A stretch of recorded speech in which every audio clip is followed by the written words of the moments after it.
in case po, no, paano ho ang kaparaanan para maobligang umuwi sa Pilipinas si Saldico? Well, maganda na i-file yung kaso laban sa kanya at mag-issue ng warrant of arrest ang Sandigan Bayan. At kung meron ng warrant of arrest, pwedeng i-request ng ating gobyerno ang assistance ng Interpol. Pwede rin na kung sakali itong si dating congressman ko ay nasa isa dun sa mga 15 bansa na meron tayong extradition treaty, ay maaari tayo mag-request ng extradition. Opo. Yung pong passport cancellation, paano po ang proseso at will that help? That will also help. That's another way. Hindi naman sa ma-aresto siya doon, pero magandang gawin yan ng executive branch, i-cancel ang kanyang passport para maging undocumented alien siya, saan man siya papunta. So under normal local rules or laws, pag wala kang valid na passport, undocumented alien ka, pwede ka nilang pabalikin sa bansang pinanggalingan mo.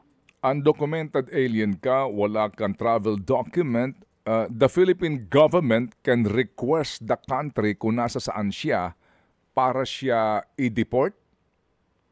Opo, tama po yun. At pwedeng lahat ng countries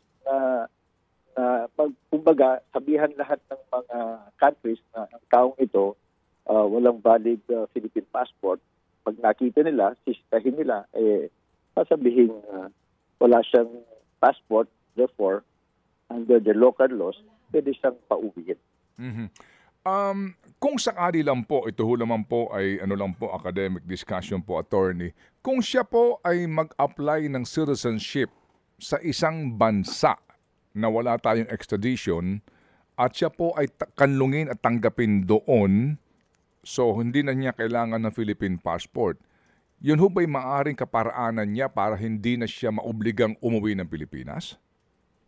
Well, maaari niyang gawin yun, no? It's a possibility, pero medyo malabo yun, lalong-lalo na kung yung bansang pag-a-applyan niya ay mayroon tayong magandang diplomatic relations. Sa mga panahong ito, isa rin yan naging epekto ng pagbabago ng polisiya ng gobyerno, halos lahat ng mga bansa ay friendly relations tayo. Lalong-lalo na sa Europe, kung nandun siya, yung EU, kinikilala nila yung change in policy pagdating po sa human rights at saka yung diplomatic relations natin. So malabo yun. Unless of course, gagamitin niya yung limpak na salapi niya, pumunta sa isang African country at pagbibigyan siya, suhulan silang lahat. But, that will be a very tedious and long process. At pwede namang sasabayan yan at i-oppose ng ating gobyerno. Lalo-lalo na kung fugitive from justice yan. Wala pong matinong bansa ang magbibigay ng citizenship ang banyaga na fugitive from justice. Kaya crucial ho na sampahan na siya ng kaso. Mga kapatid, brothers and sisters, saan ka pa? Dito na tayo sa totoo.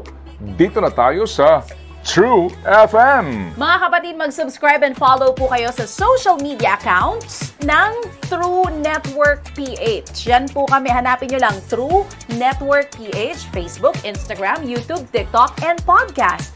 Mapa Apple or Spotify man yan, mahahanap nyo kami. Lahat ng mga napapanood at napapakinggan nyo po sa programa, nasa social media accounts namin yan. So, paano mga kapatid? See you sa social media!